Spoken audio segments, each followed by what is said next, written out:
This is IoT Starter Kit, based on NodeMCU. This is NodeMCU.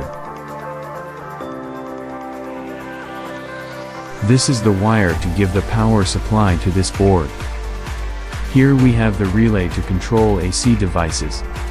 And this green one is the power connector. The AC device which you want to switch, connect its wire with this power connector. Now make the connection like this.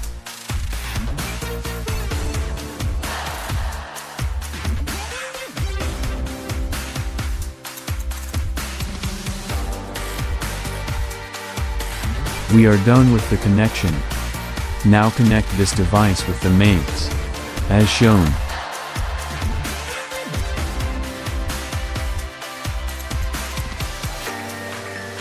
Now wait till this blue LED start blinking.